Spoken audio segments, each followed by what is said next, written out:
I'm dealing with another remake of a classic movie, so I've decided to hide from it. Hopefully I'm not found. Ready or not, here I come.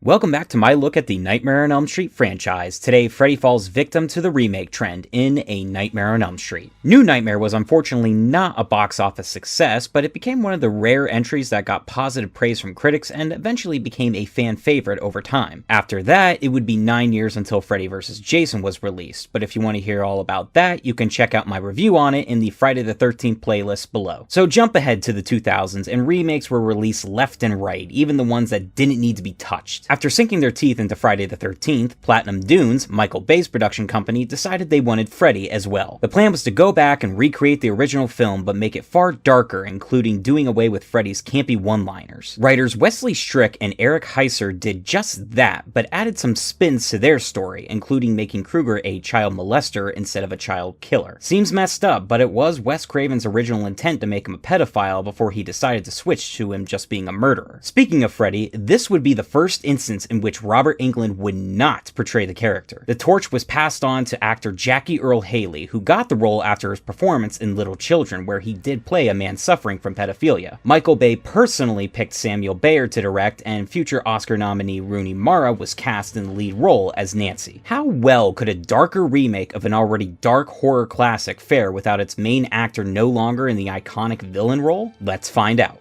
The movie begins at the Springwood Diner, where Dean is all alone but decides to follow the waitress, purposely ignoring his request for more coffee, into the back where there's some gross pig remains. Are you by chance a jumpy person? If so, good luck making it through this one because the jump scares here are plenty and often. Dean's woken up by Nancy, who doesn't see the slash marks on his hand, but his girlfriend Chris shows up to talk to him about his odd behavior. Chris's ex Jesse is sitting a few tables down along with his quiet friend Quentin, who tries to invite Nancy out, but he just can't get the words out. Jesse is none too happy to see Chris there with Dean, and he storms out. So Jesse likes Chris, but Chris likes Dean, and Quentin likes Nancy, but Nancy's personality of stone keeps her from liking anyone. Dean tells Chris how he can't sleep because he's afraid he'll be killed by the man in his nightmares, but she thinks he's overreacting.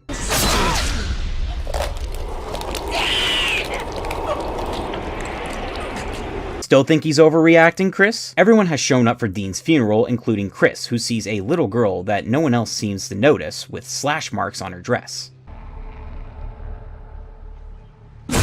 Jump scare! Chris notices a picture of a young her playing with Dean, even though she claims she never met him until high school. She tells Jesse that Dean was screaming, "You're not real," before his death, looking as though his hand was being forced. Nancy tries to say she's been having nightmares too, but Jesse thinks she's crazy and blows the entire theory off as nonsense. That night, Nancy gets to be part of a nod to the original.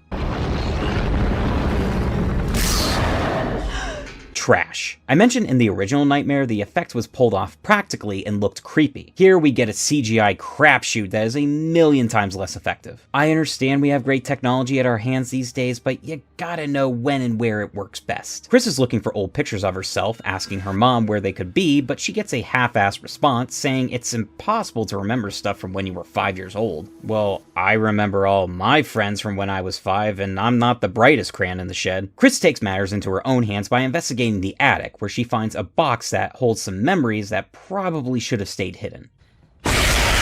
Jump scare! Man, those are annoying, huh? And we're just getting started! At school the next day, Chris falls asleep in class and gets a lesson on paying attention from Freddy. Honored. One little bit.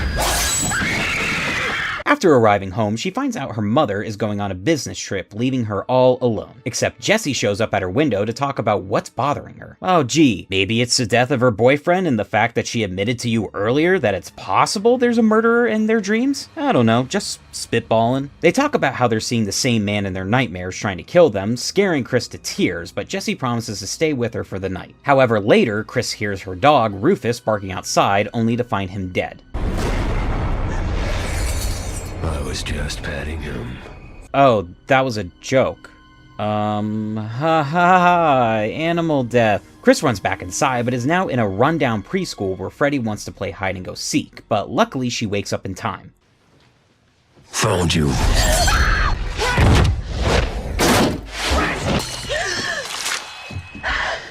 Okay, Tina's death is my all-time favorite in the Nightmare series. The effect used to pull it off is fantastic, and it truly is terrifying with her screams for help. Here, it's borderline comical and too over the top with her just being flung around the freaking room, capped off with some slashes and a relatively small splash of blood everywhere. So far, the homages to the original are not playing out well. Jesse books it out of there, setting off the security system to warn Nancy that Chris was murdered in her sleep, not by the man standing in front of her covered in blood. He knows, she knows someone named Freddy is after them in their dreams and tells her she can't fall asleep. He is quickly caught by police outside of Nancy's house, processed, and thrown in prison. The next day, Nancy calls Quentin for help and he goes to the library to do some research, but finds someone waiting for him in the back.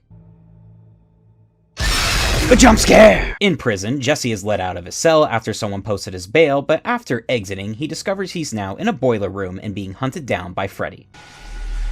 Oh God. No. Just me. The two have a full-on conversation about how Freddy essentially feels like he doesn't deserve to be dead before Jesse gets the claws right through the chest and dies in his cell. Did you know that after the heart stops beating, the brain keeps functioning for well over 7 minutes? Huh. We got 6 more minutes to play. That little moment makes this one of my favorite kills. I don't know why, but that sadistic fact that Freddy spews out in such a cheerful manner is creepy and awesome at the same time. Back at the library, Quentin explains micronaps to Nancy. It's when after going so many hours without sleep, your brain shuts down in order to recharge, meaning you'll be dreaming and not even know it. I actually really like the concept of micronaps being introduced. We get to see how they work later on, but it's a neat way to help blur the line between dreams and reality even more so. Nancy asks her mom if they ever knew someone named Freddy. Her poker face is terrific as she denies that they would, but she makes a phone call to someone telling them Nancy's starting to remember. We then get a recreation of the glove in the tub shot, but like the other recreations, it's ineffective. Nancy walks into her room covered in snow, which then becomes the outside of Bad Hand Preschool. You're my little Nancy. Ugh. Good thing she's in the tub. Anyone would want to bathe after that display of affection from Freddy. Nancy and Quentin find out that Bad Hand is a closed-down preschool, forcing them to do some digging into Nancy's mom's things. They find a school class photo with all of them together, and Nancy bitches out her mom to tell the truth. She reveals that Fred Krueger was a gardener at the preschool who loved all the kids a little too much. The children were found with cuts on them and mentioned being taken by him to a secret cave. But Fred left town before anyone was able to confront him. I'm gonna go out on a limb and call bullshit on Nancy's mom. The next day at swimming practice, Quentin gets pulled underwater and re-emerges, having traveled back in time to the night where Freddy was chased down by the mob of parents. So he didn't skip town. Imagine that. Freddy was cornered into a boiler room, which the parents lit on fire to avenge what he did to their kids. After Quentin wakes up from the dream, we see Nancy is researching all the children from their preschool, discovering they all mysteriously died in their sleep. The two confront Quentin's dad, the school's principal, on what they did to Krueger. We were protecting. From what? From him. From what he did to you. How do you know he was guilty? Oh my God. You killed an innocent man. No! You do not try to make Freddy an innocent character. He's evil. He's not someone who may have been mistakenly murdered for crimes he may have committed. I understand a remake has to put some spins on the original, but we know the character well enough that we would never even begin to think of him in a sympathetic way. They storm out of the office, but Nancy suggests they go to the old preschool to see if they can find anything that can help them end all this. Nancy.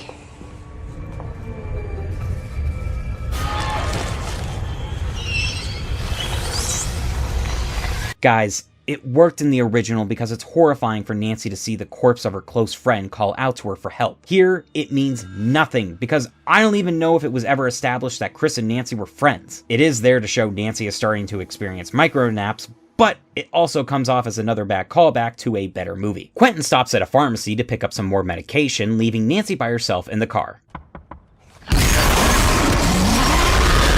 Jump scare! She heads inside the pharmacy to look for Quentin, but the micronaps become more aggressive as she sees Freddy coming toward her. He slashes her arm up good in the process, so they go to the hospital to have it taken care of. After the doctors almost sedate Nancy, she escapes along with Quentin, who steals some adrenaline shots. Now they can peacefully drive off to the preschool. A jump! God damn it, I'm getting tired of this. Fortunately, the two were already close enough to the school where their investigation leads them to discovering Freddy's hidden room in the basement that Nancy remembers being in. Quentin finds a box of photos that are of Nancy, and lucky for us, they don't show anything, but her reaction is enough to make you feel sick. She recalls bringing out a piece of Freddy's sweater with her in the pharmacy, so she decides to go to sleep to try and pull him out with her. Quentin promises to keep watch and be there to help if anything goes wrong.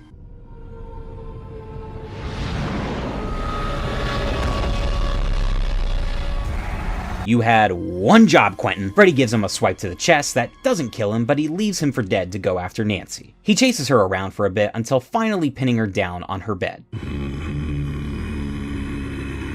This dress was always one of my favorites.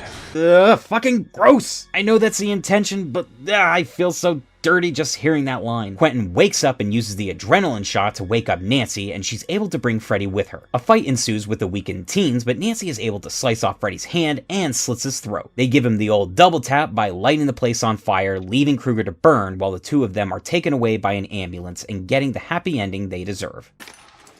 I'm just glad you're safe.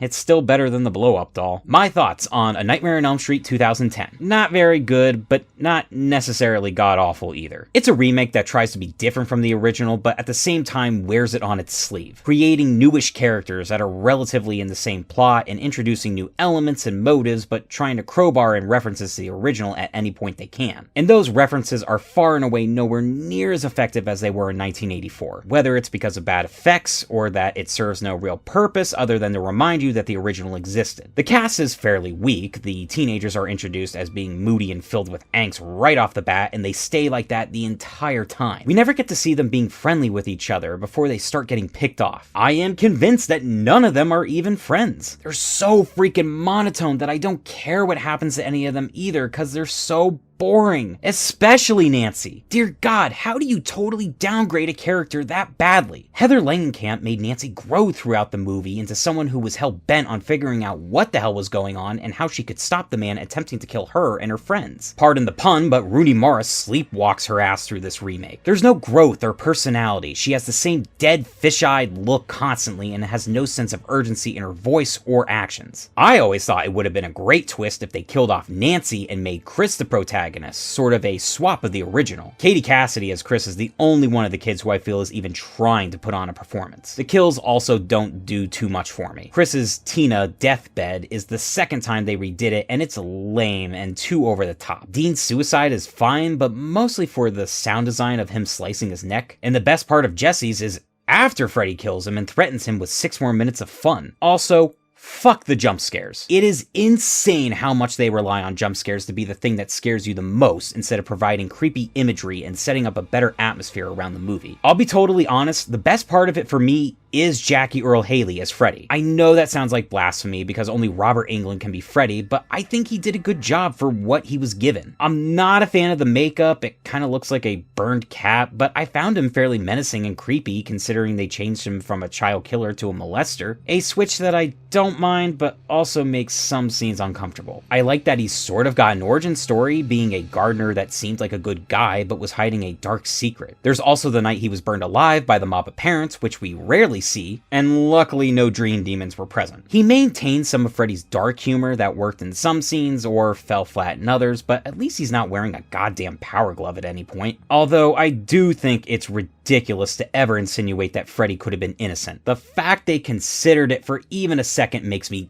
so angry. But I feel like I'm in the minority of people that like Jackie's performance, but I would have bet if you altered the makeup and put him together with a better cast, there'd be more love for him. Only other thing I really liked were the micronaps. Cool way to keep you on your toes for when Freddy could appear. So while I think Jackie Earle Haley gives us a good, scary Freddy with creepy new motives, the cast of characters are so bland that they drag the movie down, the kills are unimpressive, it relies too much on the original, and it's just really boring to sit through. I give A Nightmare on Elm Street 2010 2 shots of adrenaline out of 5. But let me know your thoughts. What's your opinion on Jackie taking over for Robert as Freddy? What did you think of the new backstory they gave him? Did you actually find the new cast to not be so bad? And what was your favorite kill? Don't forget to subscribe and follow my Twitter and Instagram. Links to those are in the description. As a whole, I'll admit I'm not a super fan of the Elm Street franchise, but the original is one of my all-time favorites. I enjoy Freddy most of the time, and the sequels can be fun, but I think it's about time I wake up from this nightmare.